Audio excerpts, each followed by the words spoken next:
हम सुने विज्ञान की अनकही कहानियाँ। आइए हम सुने विज्ञान की अनसुनी कहानियाँ।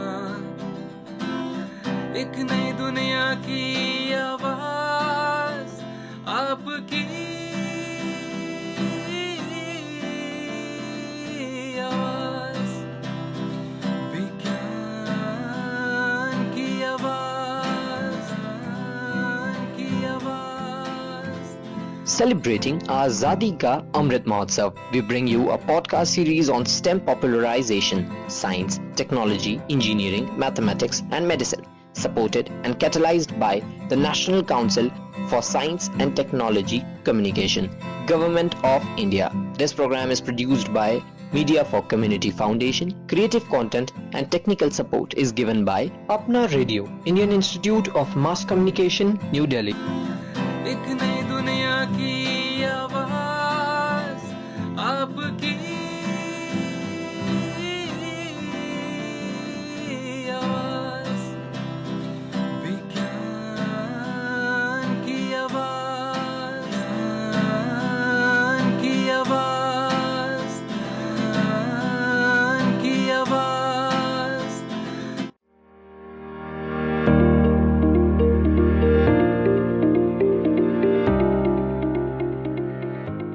हल के आविष्कार और बाद में कृषि उत्पादकता में सुधार के लिए ट्रैक्टर और कंबाइन जैसे आविष्कारों के बाद से खेती ने एक लंबा सफर तय किया है।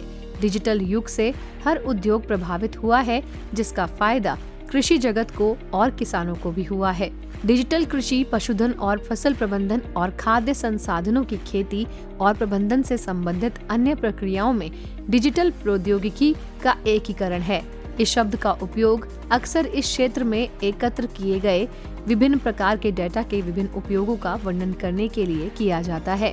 एक डिजिटल प्लेटफॉर्म पारंपरिक प्लेटफॉर्म की तुलना में कहीं अधिक टिकाऊ और कुशल है। कृषि क्षेत्र में प्रौद्योगिकी लाने में कई प्रकार की रणनीतियां शामिल हैं, जिसमें कृत्रिम बुद्धिमत्ता, इंटरनेट ऑफ थिंग्स, मोबाइल तकनीक और अन्य डिजिटल समाधान शामिल हैं। डिजिटल कृषि से मिलने वाले कई लाभ हैं, जिसके बारे में हम आज के विज्ञान की आवाज कार्यक्रम में चर्चा करेंगे। डिजिटल माध्यम क्या है और इससे कैसे किया जाता है किसानों को शिक्षित, इसी विषय पर ज्यादा जानकारी देंगे IASRI के डायरेक्टर डॉक्टर राजेंद्र प्रसाद।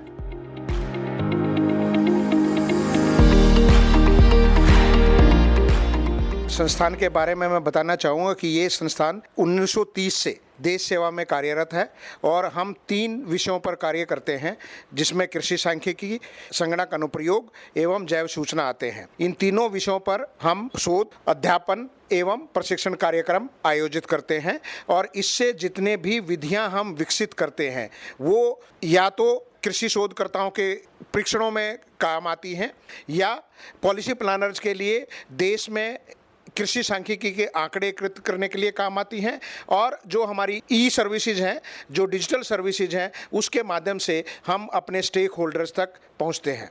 इसमें 2-3 चीज़ें हैं। जैसे हम सबसे पहले ज़्यादातर जो कृषि प्रौद्योगिकी विकसित होती हैं, चाहे वो किसी फसल की वैरायटी हो, चाहे कोई लाइव स्टॉक में न्यूट्रिशन का प्रोग्राम हो, चाहे कोई फसल जोतने की विधि हो, चाहे कोई आपका फर्टिलाइज़र कितना डालना है, पेस्टिसाइड कौन सा यूज करना है, इन सब के लिए कृषि परीक्षण होते हैं। उन कृषि परीक्षणों के लिए डिजाइनिंग होती है, परीक्षण अभिकल्पना का प्रयोग होता है। उस परीक्षण अभिकल्पना का प्रयोग और सांख्यिकी विश्लेषण के द्वारा ही ये ज्ञात होता है, सही निष्कर्ष पर पहुंचते हैं कि कौन सी प्रौद्योगिकी स्टेक होल्डर तक ले जाई जा सकती है। उसके लिए जो सांख्यिकीय विधियाँ हैं वो हम विकसित करते हैं और कृषि शोधकर्ताओं तक पहुँचाते हैं। किसानों के लिए बेसिकली हमने बहुत सारे ICT एप्लीकेशंस डेवलप किए हैं, जो जिसके स्टेक होल्डर्स अकेले किसान नहीं हैं। कुछ हमारी एप्लीकेशंस के जो स्टेक होल्डर्स हैं वो छात्र हैं, कुछ के शोधकर्ता हैं और कुछ के किसान हैं। मैं किसानों के स्पेसिफिक बताना चाहूँगा कि एक तो हमने आर्टिफिशियल इंटेलिजेंस बेस्ड एक मोबाइल ऐप तैयार की है, जो अगर किसान उस मोबाइल ऐप को जब डाउनलोड करके रजिस्टर करेगा और उसमें अपनी फसल का फ़ोटो भेजेगा तो 19 फसलों की 50 रोगों का ये मोबाइल ऐप बता देगा कि इसमें कौन सा रोग है और उसका निदान क्या है। इस पे हम आगे भी कार्य कर रहे हैं। दूसरा, भारतीय कृषि अनुसंधान परिषद के संस्थानों ने मिलकर लगभग 277 मोबाइल ऐप्स डेवलप की हैं। उनको अलग अलग जगह पर हैं, उसका हमने एक ICR मोबाइल ऐप गैलरी एक जगह उपलब्ध कराने के लिए तैयार की है। और उसी के साथ हमने एक एग्रीगेटर मोबाइल ऐप तैयार की है जिसका नाम है किसान 2.0, जिसमें ये सारी 277 मोबाइल ऐप अवेलेबल हैं और 11 डिफरेंट लैंग्वेजेज में उपलब्ध हैं। इसके साथ साथ अभी हमने एक नया इनिशिएटिव शुरू किया है कृषि विज्ञान केंद्रों के साथ मिलकर। एक कृषि विज्ञान केंद्र जितने सभी डिस्ट्रिक्ट्स में हैं उनके साथ मिलकर एक KVK पोर्टल और KVK मोबाइल ऐप बनाई है। उनके जितने संसाधन, उनके जितने प्रशिक्षण कार्यक्रम हैं वो उस मोबाइल ऐप के माध्यम से उपलब्ध हैं। अभी हमने डिजिटल इंडिया कॉर्पोरेशन के साथ मिलकर एक नया प्रोग्राम 2021 में शुरू किया है जिसका नाम है किसान सारथी।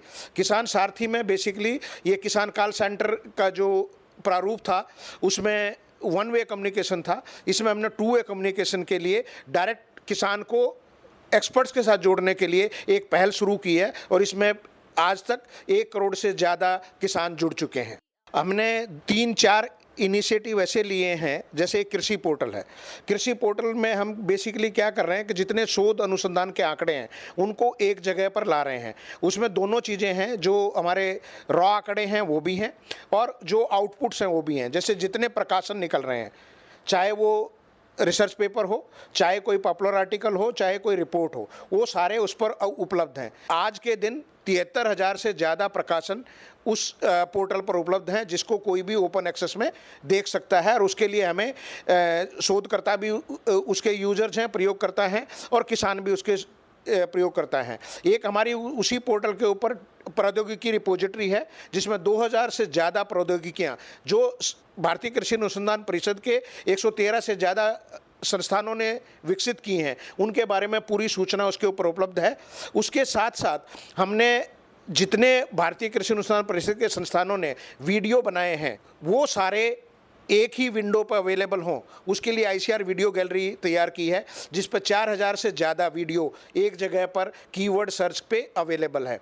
इसके साथ साथ हमने एक ऑडियो गैलरी भी बनाई है और ICR के बाकी सारी चीज़ें जो हैं वो कृषि पोर्टल के माध्यम से उपलब्ध कराई हैं। और इसमें हम ओपन गवर्नमेंट डाटा प्लेटफॉर्म जो है उसके साथ भी कोलैबोरेट कर रहे हैं और वहाँ भी अपना डाटा शेयर कर रहे हैं। और इस इनिशिएटिव को मैटी गवर्नमेंट ऑफ इंडिया ने 2020 में gold icon award in open data championship category भी दिया है। दूसरा अभी एक पहल आप ये है, 2006 से एक भारत सरकार की एक स्कीम चल रही है जिसका नाम है किसान कॉल सेंटर।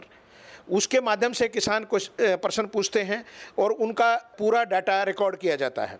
वो डाटा वेब सर्विस के through open government data platform पर अवेलेबल था।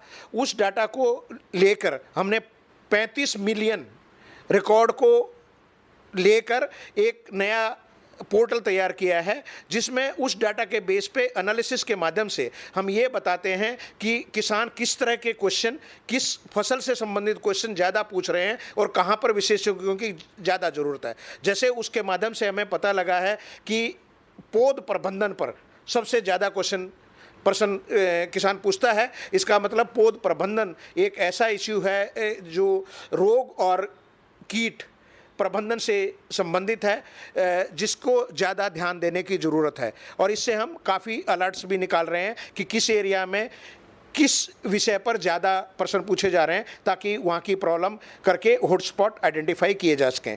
इसके साथ साथ हम एजुकेशन में भी काफ़ी कार्य कर रहे हैं और एजुकेशन से संबंधित सभी 74 कृषि विश्वविद्यालयों में हमने वर्चुअल क्लासरूम स्थापित किए हैं और वर्चुअल रियलिटी के किट्स उपलब्ध की हैं जिसके माध्यम से जो हमारे छात्र हैं वो आज के बदलते परिवेश में अपने आप को अपडेट रख सकें।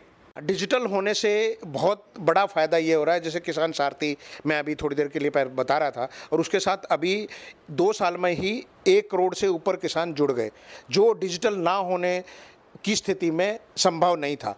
इसी ढंग से जैसे मैं प्रकाशन रिपोजिटरी आपको बता रहा था जहाँ 70,000 पब्लिकेशन अवेलेबल हैं, वहाँ से 4.3 मिलियन डाउनलोड्स हो चुके हैं जो अगर ये डिजिटली चीज़ें अवेलेबल नहीं होती तो वो संभव नहीं था।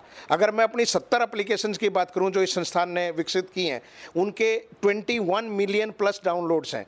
अगर डिजिटली हम इनको नहीं करते तो इतने लोगों के साथ जुड़ नहीं सकते थे। सिर्फ जो हम डायरेक्टली बात कर सकते थे, फेस टू फेस बात कर सकते थे, उतने ही लोगों से जुड़ पाते।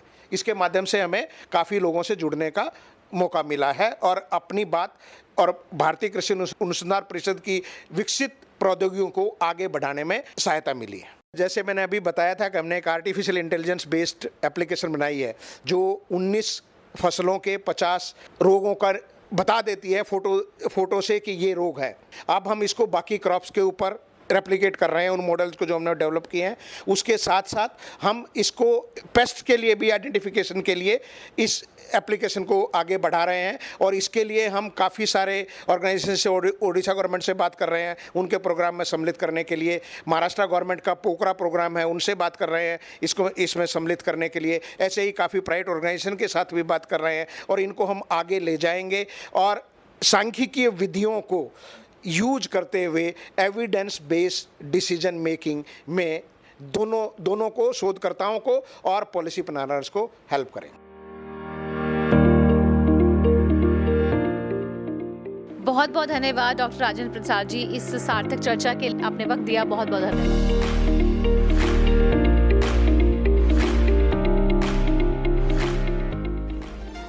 Thank you for being with us. Stay tuned for more.